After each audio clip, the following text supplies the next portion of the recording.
우리 옆에 있는 성도님과 함께 인사 나누겠습니다. 잘 오셨습니다. 은혜 많이 받으세요.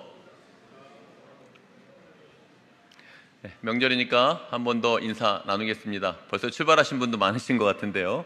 온라인으로 예배 드릴 줄 믿고 행복 가득한 추석 명절 보내세요. 인사 한번 하겠습니다. 행복 가득한 추석 명절 보내세요.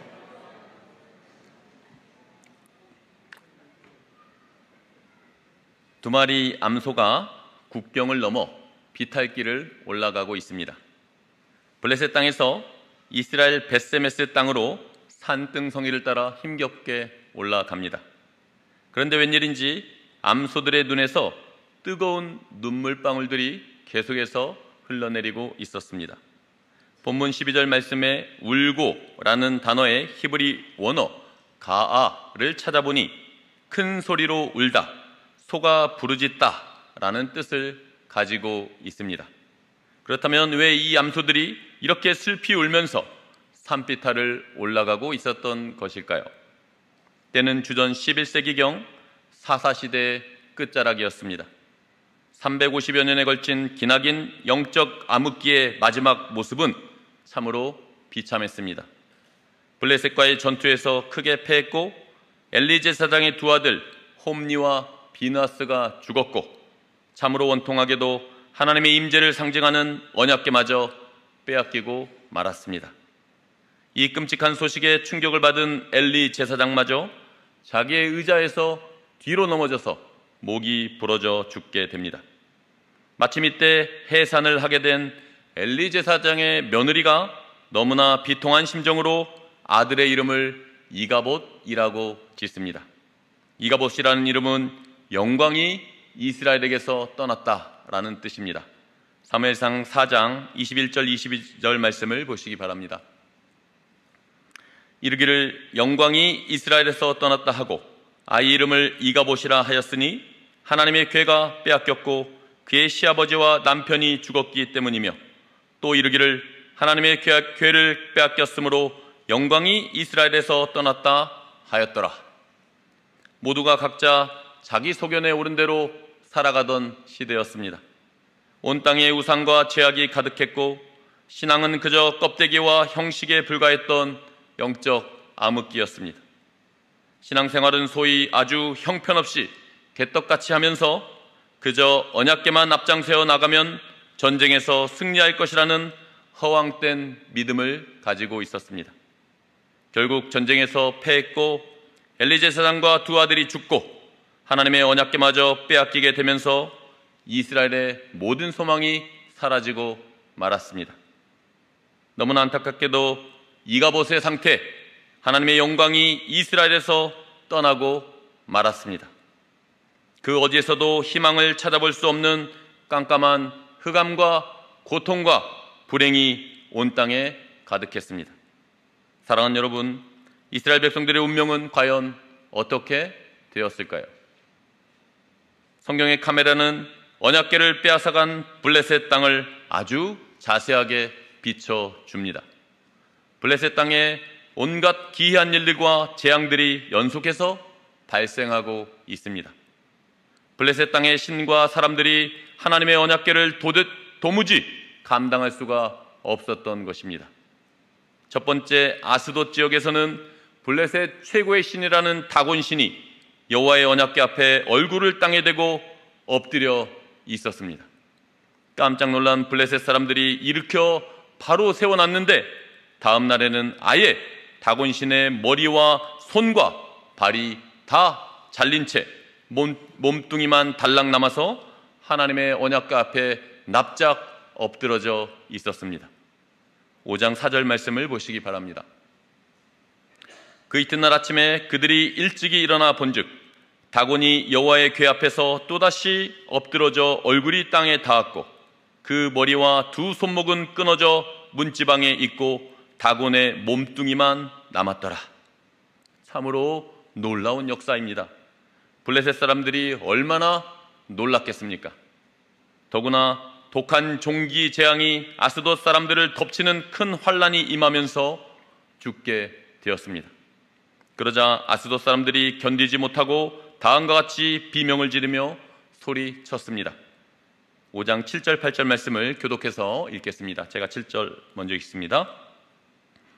아스돗 사람들이 이를 보고 이르되 이스라엘 신의 궤를 우리와 함께 있지 못하게 할지라 그의 손이 우리와 우리 신 다곤을 친다 하고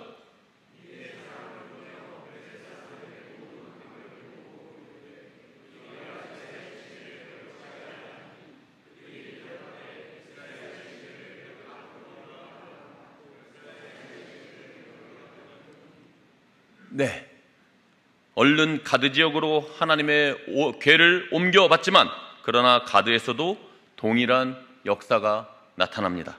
또다시 세 번째 에그론 지역으로 옮겨보았지만 역시나 동일한 재앙과 환란이 계속되었습니다. 처절한 울부짖음과 죽음의 통곡 소리가 블레셋 온 땅에 가득하게 되었습니다. 언약궤가 블레셋에 있은 지 7개월이 되었을 때 블레셋 사람들은 더 이상 견딜 수가 없었습니다. 그러자 블레셋 제사장들과 점치는 자들을 찾아갔고 한 가지 방안을 제시하기에 이릅니다. 그 해결한 방법이 오늘 우리가 읽은 본문 7절에서 9절까지 말씀에 이렇게 나와 있습니다. 6장 7절에서 9절까지 말씀을 교독해서 읽어보겠습니다. 제가 먼저 7절 읽습니다. 그러므로 새 수레를 하나 만들고 멍에를 메어보지 아니한 젖나는 소 2마리를 끌어다가 소의 수레를 메우고 그 송아지들은 떼어 집으로 돌려보내고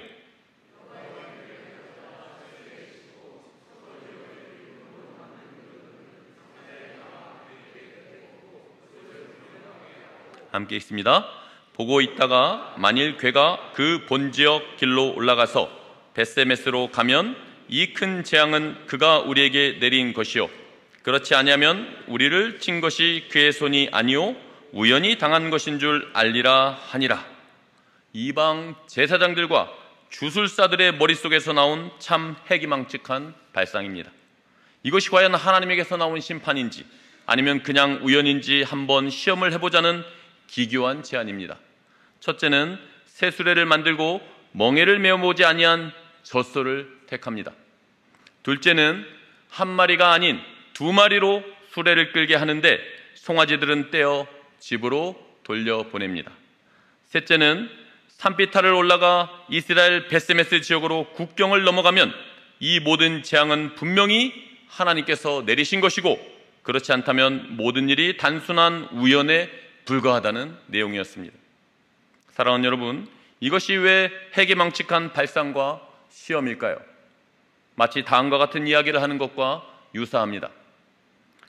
해가 동쪽에서 뜨는 게 자연의 이치인데 만약 해가 서쪽에서 뜬다면 이것은 분명히 전능하신 하나님께서 하신 일이 맞다라고 말하고 있는 것입니다.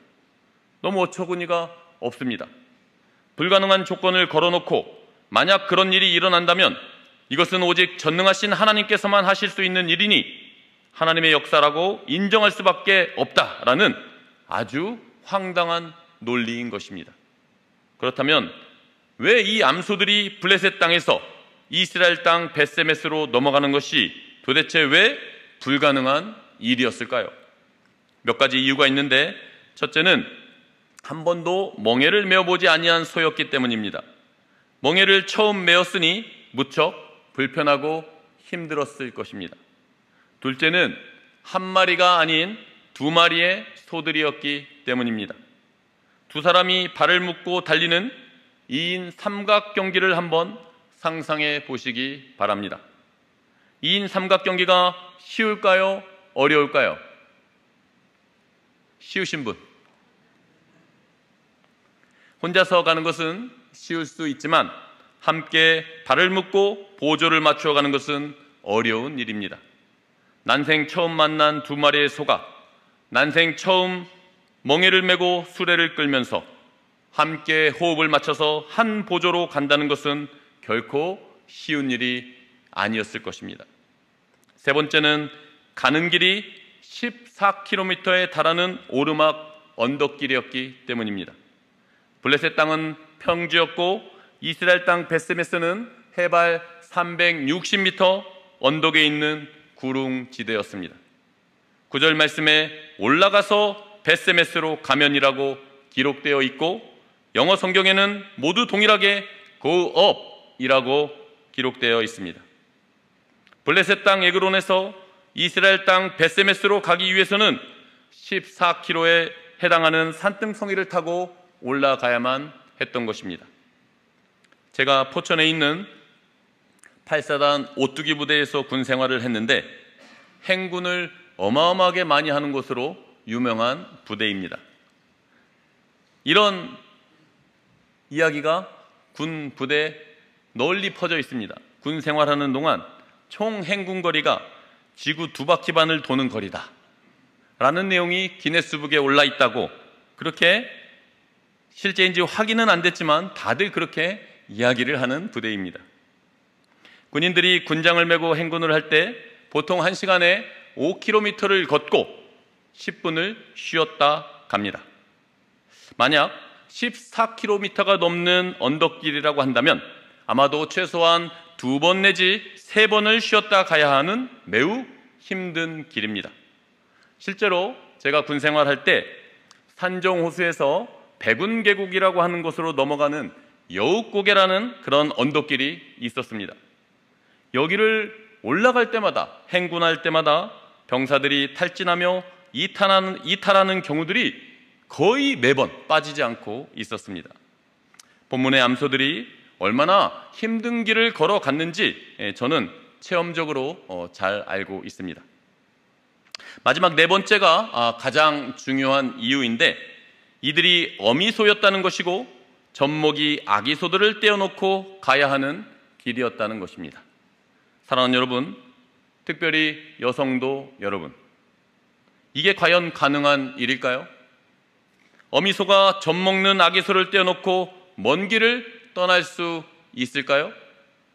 더구나 바로 뒤 14절에 보시면 이 어미소들이 하나님께 번제물로 바쳐지는 모습이 나옵니다. 그렇다면 지금 어미소가 영영 돌아오지 못할 죽음의 길을 떠나고 있는 것입니다. 서두에 왜 이 어미소들이 큰 소리로 울면서 이 비탈길을 올라가고 있었는지 잘 알 수 있는 대목입니다. 언젠가 TV에서 소에 관한 다큐멘터리를 본 적이 있습니다. 옛부터 소를 영물이라고 했다고 합니다. 신기하게도 자기가 곧 팔려가게 될 것을 직감하고 애절한 눈빛으로 눈물방울 떨어뜨리는 것을 보았습니다. 모든 생물에게는 본능이라는 것이 있고 그 중에 가장 강하고 무서운 것이 바로 모성애입니다. 그렇다면 본문에 나오는 암소들이 지금 젖먹이 아기소를 떼어놓고 먼 길을 떠나가야 합니다. 더구나 사랑하는 자식을 결코 다시 만날 수 없는 죽음의 길을 떠나는 길입니다. 과연 아무 일 없는 것처럼 그냥 떠나갈 수 있을까요?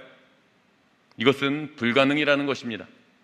자연의 섭리를 깨트리는 것이고 생명과 모성의 본능을 저버리는 일이기 때문입니다. 이방 제사장들과 점술가들이 불가능한 방법과 조건을 걸고 하나님의 뜻을 시험하고 있는 것입니다. 너무 잔인합니다. 이방 우상들을 따르는 무리들과 이단들이 가지는 특징 중에 하나인 것 같습니다. 그럼에도 하나님께서는 이 모든 것들을 용인하시고 하나님의 뜻을 분명하고 확실하게 보여주십니다. 여러분, 이 불가능한 일의 결과는 과연 어떻게 되었을까요? 우리 본문 12절 말씀을 우리 한 목소리로 읽어 보겠습니다. 12절 말씀 시작. 암소가 베세메스 길로 바로 행하여 대로로 가며 갈 때 울고 좌우로 치우치지 아니하였고 블레셋 방배들은 베세메스 경계까지 따라가니라. 도저히 불가능한 일이 눈앞에서 벌어지고 있습니다.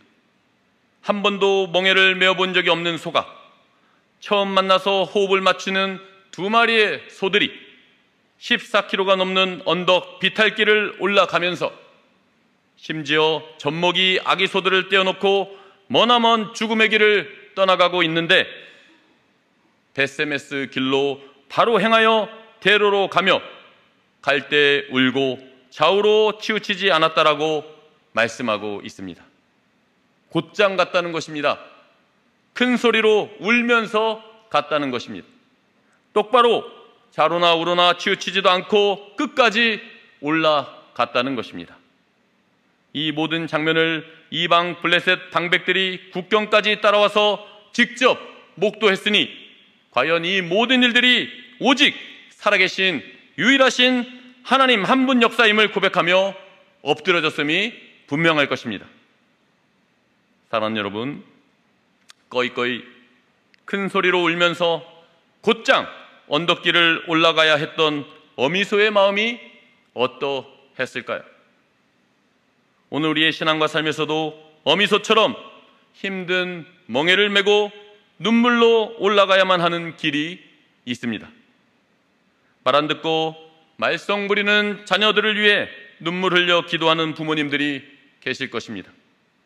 폐역하며 악한 세대를 살아가는 우리 자녀들을 위해 정말 간절히 기도해야 할 때인 것 같습니다. 어떤 분들은 건강의 문제, 사랑하는 남편과 아내와 가족들의 치유를 위해 간구하실 것입니다. 도무지 회복의 기미가 보이지 않아서 그 짐이 너무나 무겁고 앞이 캄캄할 때가 많아서 힘겹습니다. 그런가 하면 재정의 문제로 고통하며 하루하루 버티며 살아가는 성도님들도 계실 것입니다. 숨이 턱턱 막히고 속이 타들어가며 앞날을 고민하다가 날이 새버릴 때가 참 허탈합니다. 참으로 고된 인생길입니다. 예전에는 생로병사라고 했는데 요즘에 100세 시대가 된 지금은 생로병병병사라고 그렇게 얘기합니다. 각 나이대별로 너나 할 것 없이 다 불쌍한 것 같습니다. 자녀 세대들은 앞날이 막막합니다. 젊은 세대들은 고민이 참 많습니다. 장년 세대들은 짐이 너무 무겁습니다. 어르신 세대는 항상 불안함과 두려움이 있습니다. 너무 힘들어서 때때로 그냥 포기하고 주저앉고 싶은 험한 고난과 죽음과 같은 십자가가 하나씩 있으실 것입니다. 이 수고하고 무거운 짐들을 어떻게 해야 할까요? 계속해서 가파른 언덕길을 오르는 것 같은 이 험난한 인생길을 어떻게 걸어가야 하는 것일까요? 사랑하는 성도 여러분, 인생의 무거운 짐과 고난 앞에서 눈물 흘리시는 분이 계시다면 온 인류의 죄와 악이라는 무거운 십자가를 지시고 골고다 언덕길을 올라가시던 우리 예수님을 바라보시기 바랍니다. 예수님께서 십자가의 죽음을 앞두신 전날 밤 겟세마네 동산에서 땀방울이 핏방울이 되시도록 간절히 눈물과 통곡의 기도를 드렸습니다. 히브리서 5장 7절 말씀을 보시기 바랍니다. 그는 육체에 계실 때 자기를 죽음에서 능히 구원하실 이에게 심한 통곡과 눈물로 간구와 소원을 올렸고 그의 경건하심으로 말미암아 들으심을 얻었느니라. 예수님께서도 십자가의 죽음을 앞두고 심한 통곡과 눈물로 간구와 소원을 올렸습니다. 아버지여, 할 수만 있거든 이 잔을 내게서 치우소서. 그러나 내 원대로 마옵시고 아버지의 원대로 하옵소서. 그리고는 하나님의 어린 양 예수 그리스도께서 담담히 십자가를 짊어지시고 갈보리 언덕을 향해 한 걸음 한 걸음 올라가셨습니다. 머리에 가시관을 쓰시고 양손과 양발에 대못이 박히시며 도살장에 끌려가는 양같이 고난과 죽음의 십자가 길을 기꺼이 걸으셨습니다.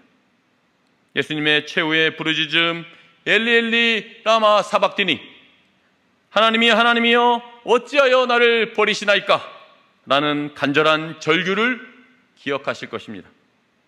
그리고는 마침내 내가 다 이루었다 라는 선언과 함께 저와 여러분의 구원을 완성하셨습니다. 예루살렘에 가면 비아 돌로로사라는 길이 있습니다. 라틴어로 슬픔의 길, 고통의 길, 고난의 길이라는 뜻입니다. 예수님께서 빌라도의 법정에서 골고다 언덕까지 십자가를 지시고 올라가신 800m 정도 순환길을 비아 돌로로사라고 부릅니다. 예수님께서 이 골고다 언덕을 똑바로 저와 여러분을 위해서 똑바로 올라가셔서 번제와 화목제물로 십자가에 못 박혀 죽으셨을 때 죄인된 우리에게 새로운 생명의 길, 부활과 영생과 천국이 열리게 된 줄 믿으시기 바랍니다. 이 말씀에 관한 저의 개인적인 경험과 적용적인 측면에서 꼭 말씀드리고 싶은 중요한 내용들이 있는데 명절을 앞두고 설교가 길어지면 안 되니까 여기서 마치려고 합니다. 너무 좋으시죠? 사실 올라오기 전에 압력도 많이 받았습니다. 마침 3주 후에 제가 오후 예배 설교가 있으니 2탄으로 다시 찾아뵙도록 하겠습니다. 사랑하는 성도 여러분, 이스라엘 백성들이 전쟁에서 패하고 비참하게 죽고 벗개마저 빼앗긴 이유가 무엇이었습니까? 그 이유는 바로 껍데기와 형식만 남은 신앙으로 전락해버렸기 때문입니다.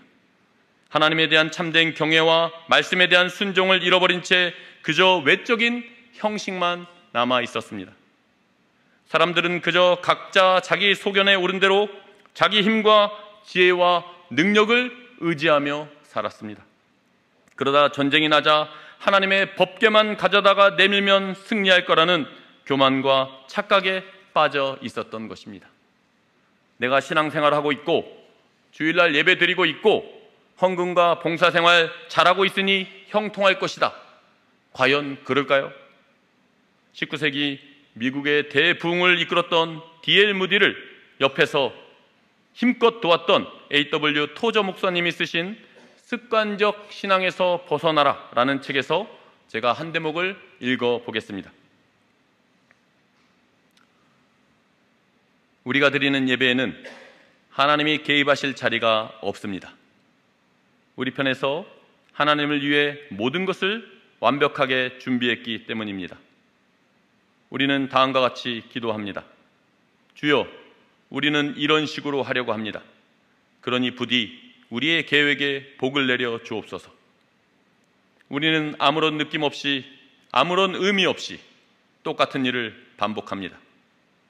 우리는 아무 감격도 느끼지 않고 찬송하고 설교를 듣지만 그 사실에 대해 어떤 놀라움도 느끼지 않습니다. 이것이 바로 제가 말씀드리는 기계적인 습관적인 상태의 모습입니다. 성령께서 우리의 예배에 역사하실 기회를 드리지 않기 때문에 우리 가운데 회개하는 사람이 전혀 없으며 하나님을 찾는 사람도 없고 자신의 길을 바로잡기 위해서 성경을 펼쳐놓고 하나님을 기다리며 하루 종일 경건하게 보내는 사람도 전혀 없습니다. 아무도 그런 일을 행하지 않습니다. 우리는 단지 더 많은 사람들을 끌어모으고 싶어 할 뿐입니다. 그러나 더 많은 사람들을 끌어모아서 도대체 어쩌겠다는 것입니까? 더 많은 사람들을 교회로 모아서 아무런 느낌도 없고 의미도 없으며 감탄도 없고 놀라움도 없는 우리의 죽은 예배를 반복하겠다는 말입니까? 오늘날 교회가 직면한 가장 큰 적이 무엇입니까? 바로 지금 우리가 처한 상황을 그대로 만족스럽게 생각하는 태도입니다. 우리가 아무도 하나님께로부터 특별한 역사를 기대하거나 바라지 않는 상태가 되었다면 우리가 바로 습관적 상태에 빠진 것입니다. 사랑하는 여러분, 혹시 습관적 신앙에 빠져 있지 않습니까? 우리가 처한 상황을 현재 그대로 만족스럽게 생각하고 있지 않습니까? 더 이상 하나님께로부터 특별한 역사를 기대하거나 바라지 않으십니까? 그렇다면 바로 오늘 내가 습관적 신앙 상태에 빠져 있는 것입니다. 바로 그러한 나 때문에 하나님께서 이 교회에 변화와 부흥과 새로운 역사를 주시지 못하신다면 그것은 너무나 비통한 일입니다. 지금은 좌로나 우로나 치우칠 때가 아닙니다. 주님의 십자가를 바라보며 신앙과 삶의 균형과 조화를 이루어야 합니다. 모든 소망이 사라진 것 같은 이 마지막 때 전능하신 하나님의 새 역사와 새 시대를 기대하며 위대한 변화와 부흥을 위해 우리가 다 함께 아름답게 비상해야 할 때인 줄 믿으시기 바랍니다.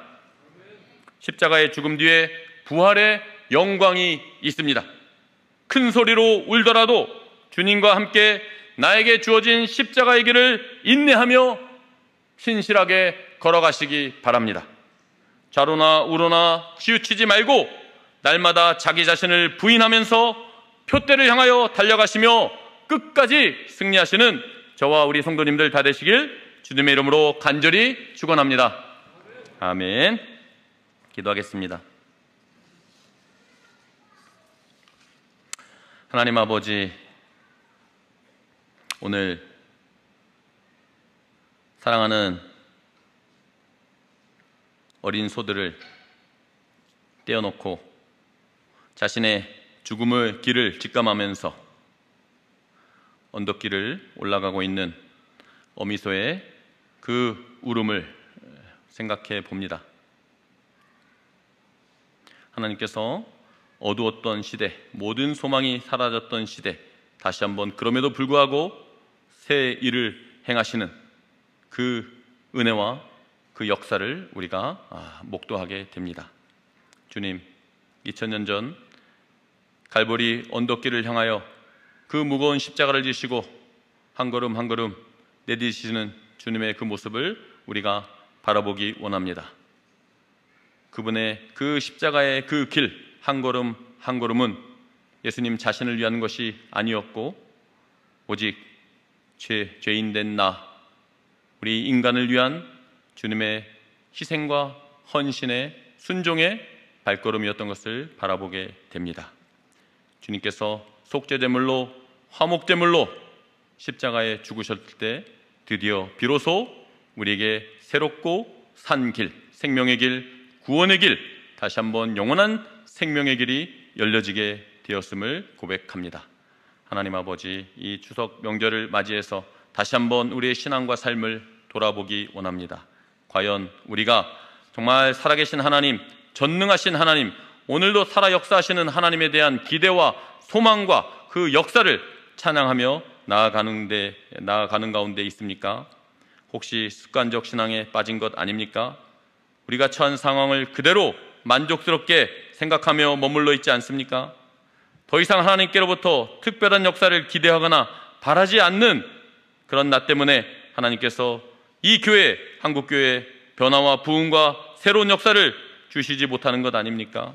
우리가 다시 한번 오늘 말씀을 통해서 자신의 신앙과 삶을 돌아보면서 하나님께서 주시는 힘과 용기와 능력을 덧입게 하여 주시옵소서.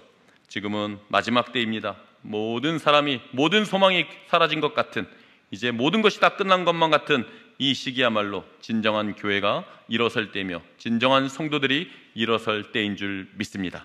하나님, 우리 사랑하는 화성교회가, 우리 사랑하는 화성교회 성도님들이 좌로나 우로나 치우치지 않고 우리에게 주어진 십자가의 길을 묵묵하게 울면서 인내하면서 걸어갈 수 있도록 함께하여 주시고 붙들어 주옵소서. 우리의 간절한 기도의 제목들을 하나님께서 들으시고 응답하시고 역사하여 주시옵소서. 하나님, 이 시대에 하나님께서 한 교회를 찾으신다면, 하나님께서 한 성도를 찾으신다면 그런 교회가 우리 교회가 되기를, 바로 내가 되기를 소망하면서 다시 한번 흐트러진, 식어진 신앙과 삶을 회복하는 우리 사랑하는 화성교회 성도님들 다 되게 하여 주시옵소서.